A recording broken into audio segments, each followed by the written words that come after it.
Yeah. All right, here we go. Recording in progress. Hello, everyone. Good to see you. Here I am with our NLP expert, in-house NLP expert, Prakash. Hi, Prakash. How are you doing today? I'm super, Neha. How are you?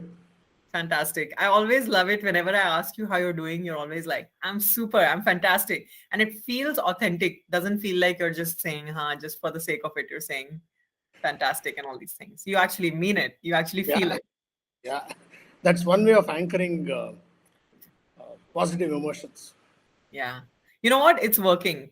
Yeah, Because it's just before we went live, you and I were talking and you saw me a little bit not at my most chirpy and bubbly, but here I am.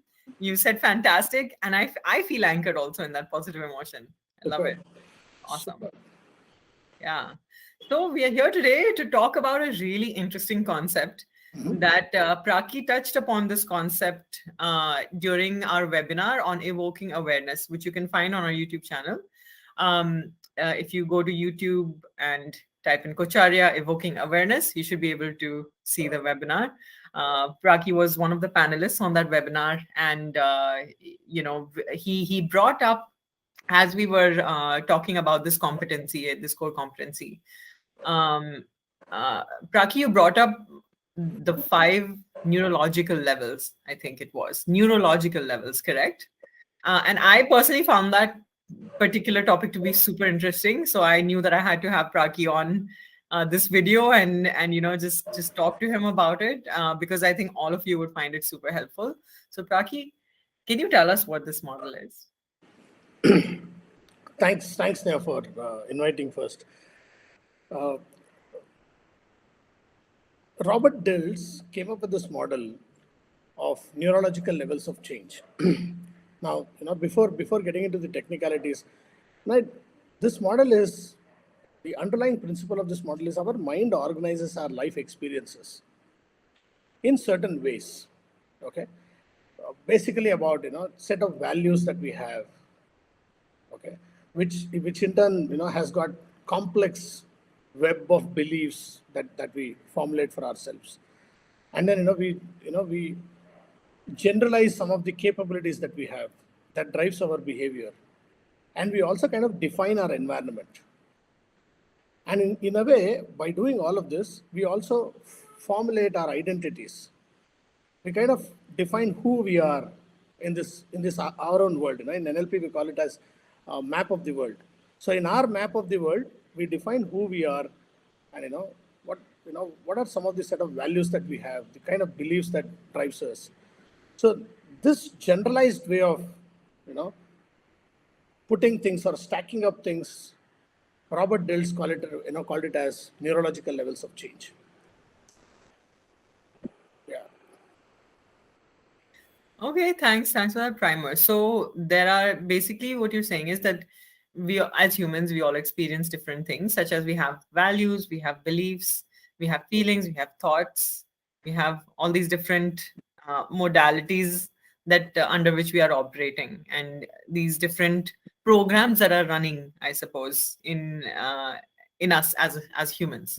Yeah. So what are these levels exactly? What are the five levels or six levels? I'm not sure how many levels there are. I remember looking at one of the reference materials and it was six and it was five. So I'm just curious to know your take.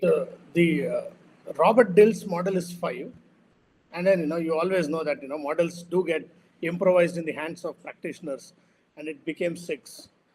So the environment is the first level. Okay, in simple terms, it is the where. Yeah. The next level is called behaviors. Is the what, and the next level is capabilities. It means how do I go about doing the behavior? It's the how. Okay, and then is your beliefs and values, which is why do I do a particular behavior? It's the why. And then it's identity slash purpose. In the original model, identity and purpose is in the same block, which is who am I or what is my role when I do all of this. So it's basically where, what, how, why, and who. those are the levels. And then the additional level that was added is purpose slash spiritual, basically asking what else, something larger than life, bigger than life. In coaching world, we also call it systemic, where else I'm connected, what else I'm doing. So these are the levels. Awesome. Can you maybe give us an example of how a coach might approach using this model, using this kind of neurological model? That's a great question. So let me just pick up one line, maybe a coachee or your client can say in the coaching conversation, which is, I can't do that. Okay, I can't do that. Okay, within the conversation. Now, I is the identity.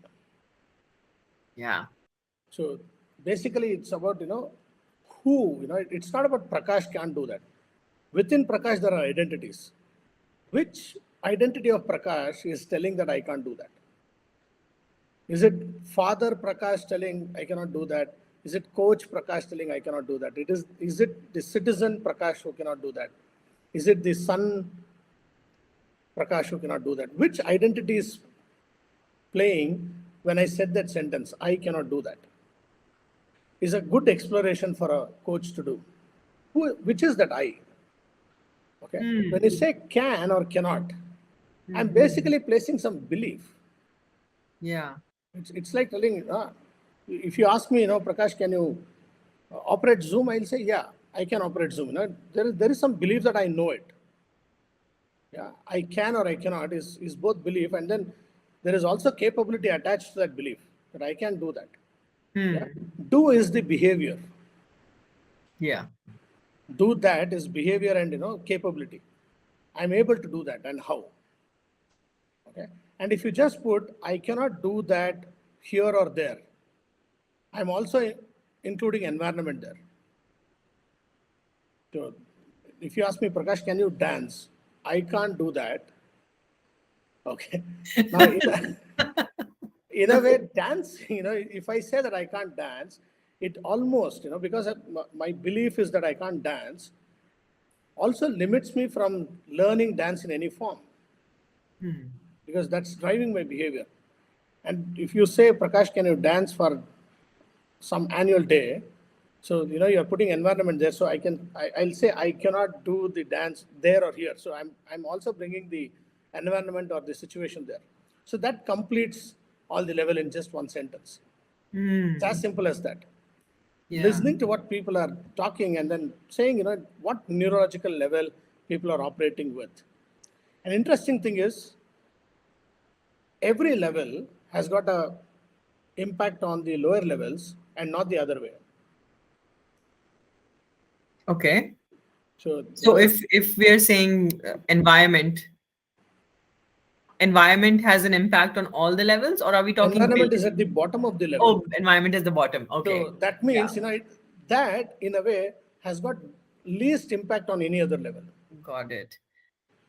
So it's like, you probably go out for a trip to get refreshed. Of course, you get refreshed. When you come back, you're almost normal.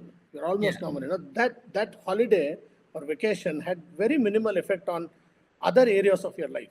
The who of you, the capabilities of you, not much has changed. This is a classical example I keep giving to my cohorts. That let's say you go to the airport and you see that airport is all clean. So you have some biscuits or something. There is this wrapper in your hand. You almost every time find a bin to dispose it of. Maybe that is not the automatic behavior if you're not in the airport. Because the environment had an effect on your behavior for some time. So let's say you get into the lift. You're so sophisticated, you're watching what people are seeing. Even if you're talking on the phone, your voice comes down. You almost cut the phone. If you're talking to someone next to you, you become very conscious. And then you come out of the lift, everything is normal.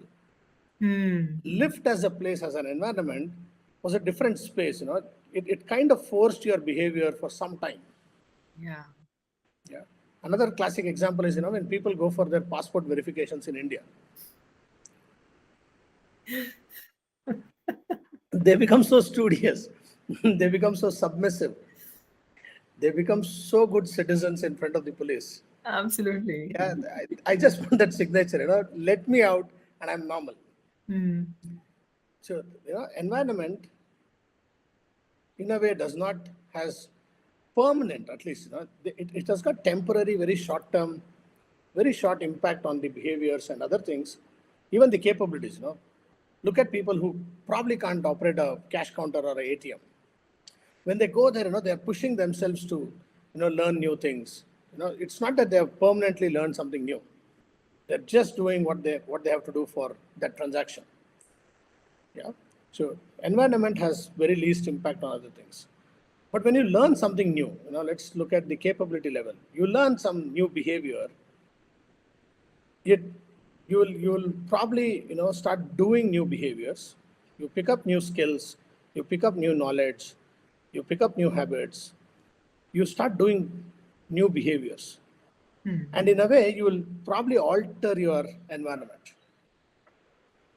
It's like, I've learned speaking German, so I start speaking German, and I'll alter my environment in such a way that I'll find people who can speak German with me, or I'll probably am now looking for a job in Germany, or I'm looking for job in German companies. Yeah. Because I'm developing new capabilities, I'm altering my environment. I just got goosebumps because this is such a useful way of thinking for coaches to have, or way of conducting a session, or not even that, I don't know, just a framework, I guess. It's such a beautiful framework for coaches to have, so that they can facilitate the kind of change that the client is looking for. So whenever somebody talks about new skill set and capabilities, I'm always trying to improve my ability as a musician.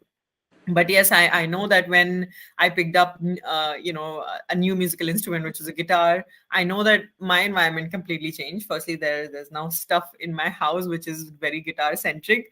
I If I pass by a guitar shop, I have to go in and check out what's going on.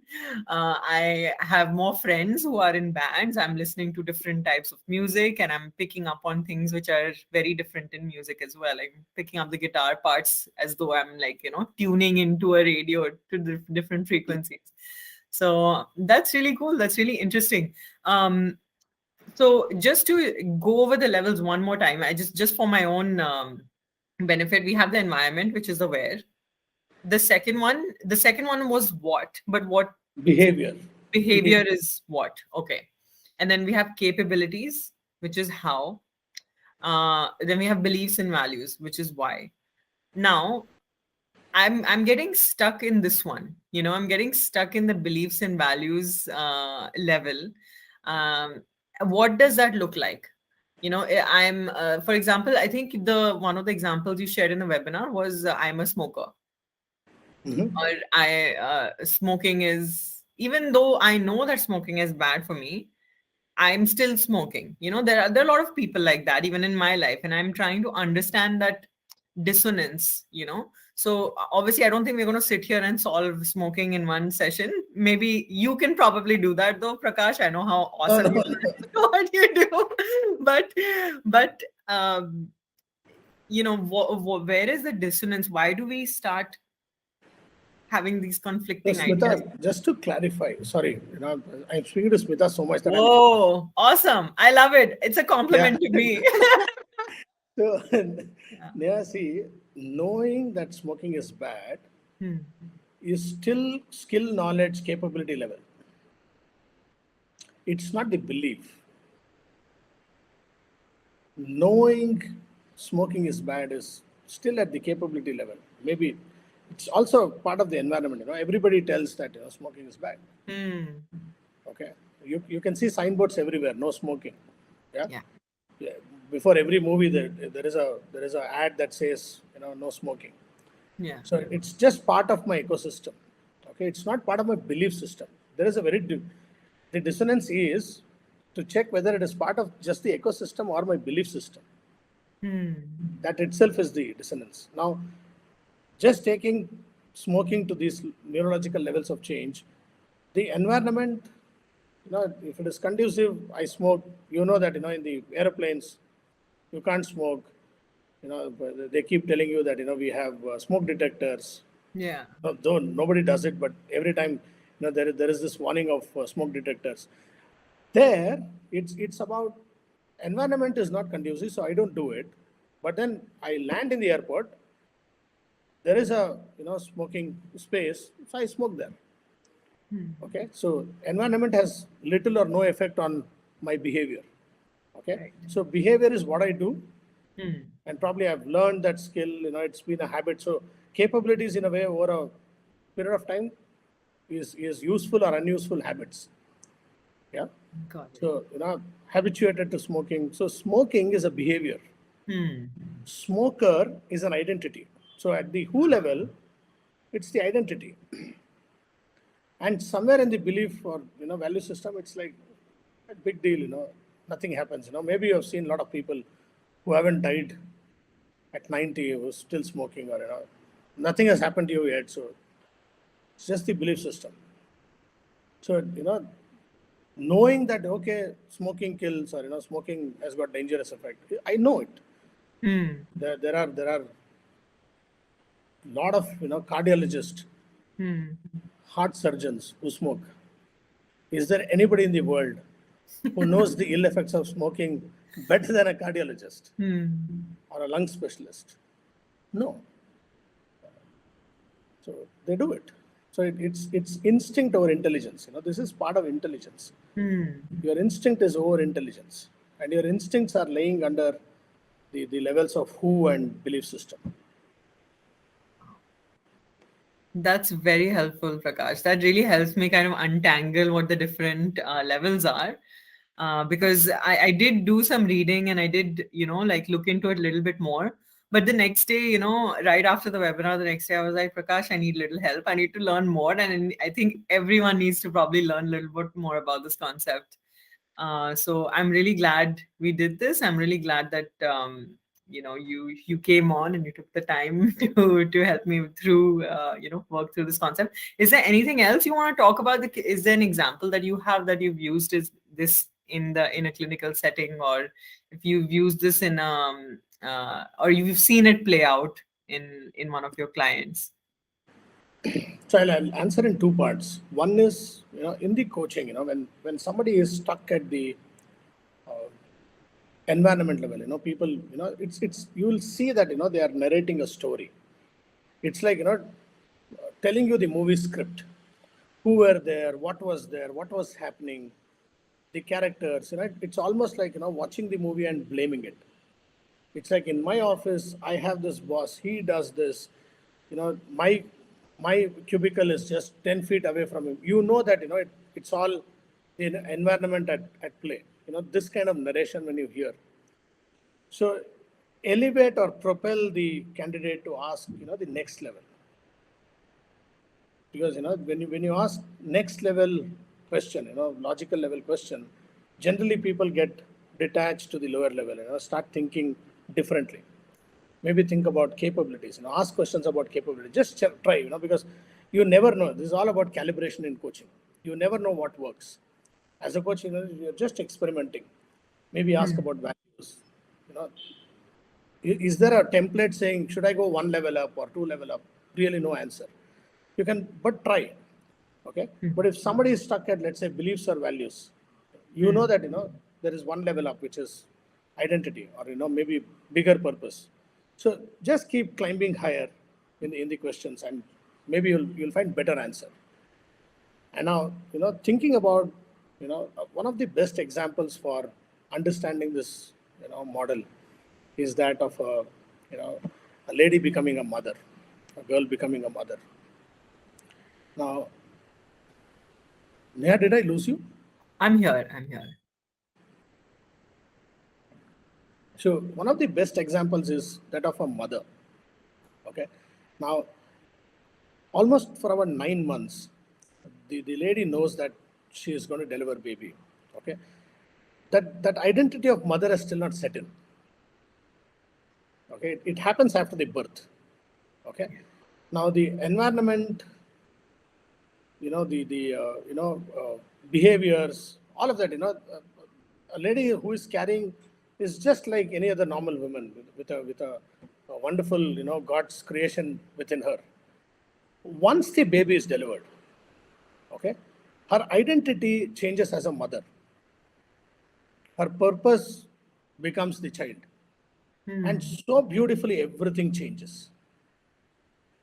Her beliefs and values towards life perception changes.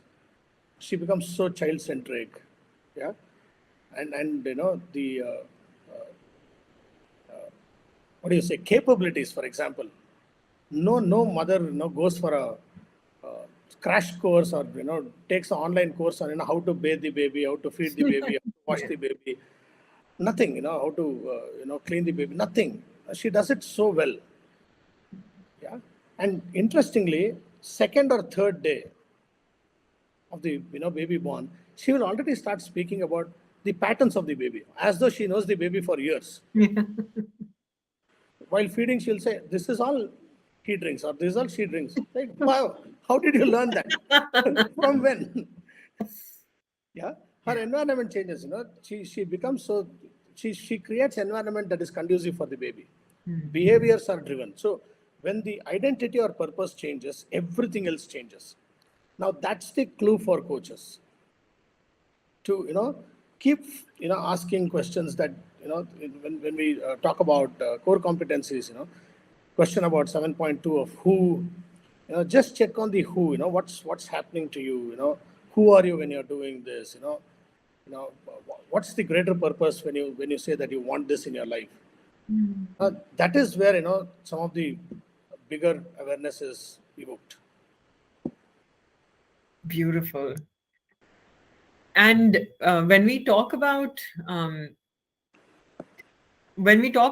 changes on the systemic level, what are with the fact that we're undergoing this kind of massive transformation on our planet. There's a huge pandemic that's been kind of roaring for the past 2 years. It has changed so much about each of us. So many of these levels have changed, because of this.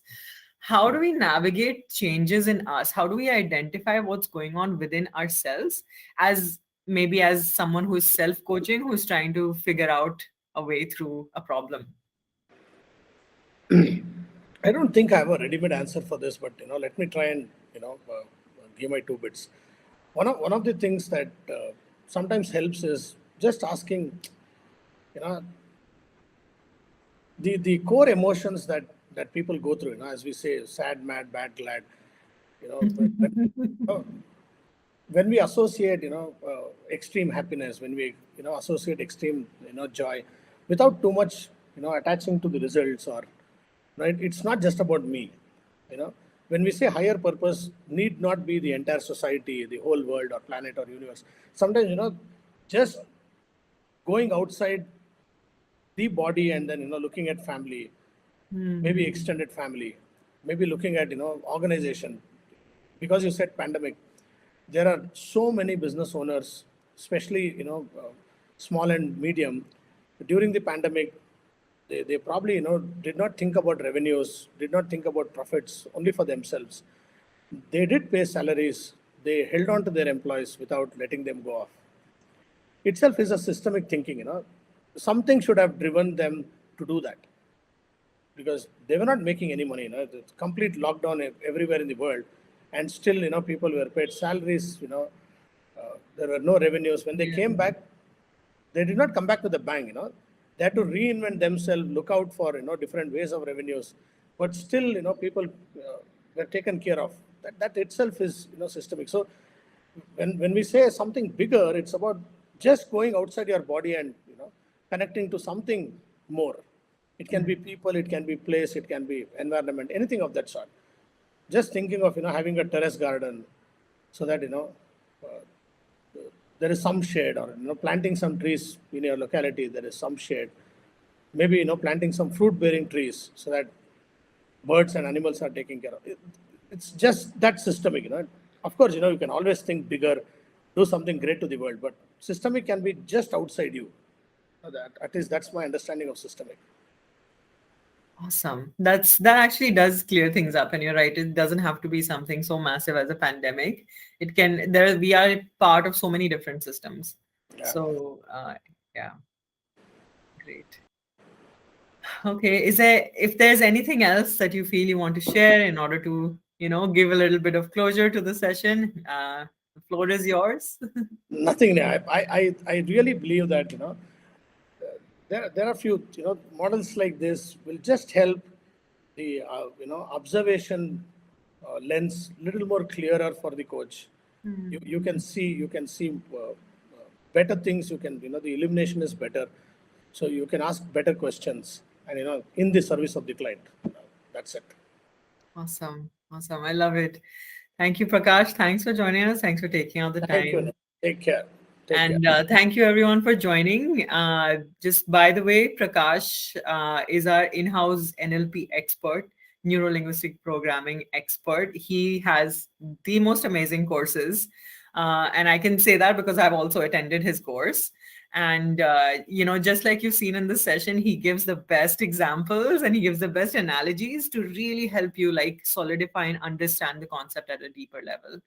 And yeah, I would strongly recommend checking them out. You can go to kochaya.com/events, or if there's anything you want to know about, you can always email support@kochaya.com, or you can email me directly, neha@kochaya.com. Again, thank you everyone for joining us. And thanks again, Prakash. Thank you. Cheers.